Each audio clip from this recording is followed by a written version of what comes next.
I'm 13 years old and I'm sitting in an unkempt Chinese buffet with my family. I have a well-loved copy of Harry Potter and the Prisoner of Azkaban on my lap next to my itchy cotton sweater that my mom makes me wear to church on Saturday nights. While I stare at the menacingly dirty linoleum floors of the restaurant and prod at the MSG-saturated orange chicken on the sad chipped plate in front of me, I dodge questions that my mom gently volleys from across the booth to try and ground me back in reality. More than anything, I want to go home and sit in my room of adobe walls shrouded with pale green paint, dappled light filtering through the dusty window onto my wide array of faded books that litter my floor and bed.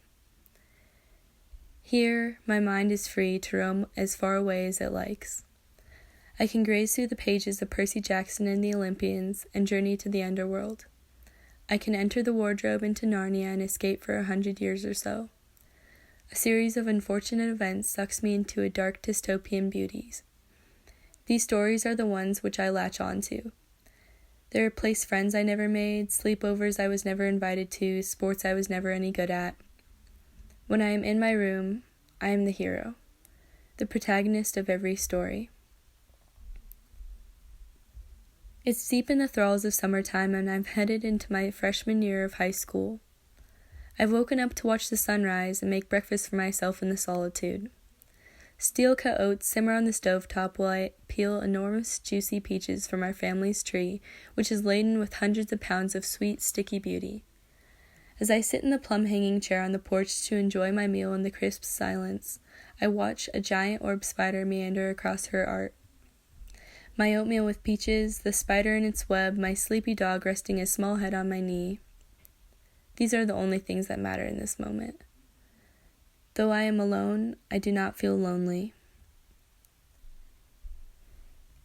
It's September of senior year of high school. There's a globe willow down the ditch bank from my house about a 5 minutes walk. I sit across the street from it after school most days and stare at it in amazement. The thing looks ancient. Something about its proportions are captivating to me, as it's at least as wide as the average house, but strangely short. Fat black cows meander in the field alongside the ancient tree, and I hear the dull, grinding, metallic noise of someone opening the dam on the ditch to irrigate their fields. Sentiment rolls over me in soft waves like the dwindling breeze, tinged with the scent of alfalfa, as I contemplate the changes that lay ahead of me. A piece of me will always remain in the soft brown dirt of the ditch bank alongside drooping cottonwoods and indigo skies. I am rooted in the scent of green chili roasting in the giant tumblers at the farmer's market on a Sunday morning. My spirit in the maze of silkworms that hangs from the interwoven branches atop the bike path, which runs aside the Rio Grande.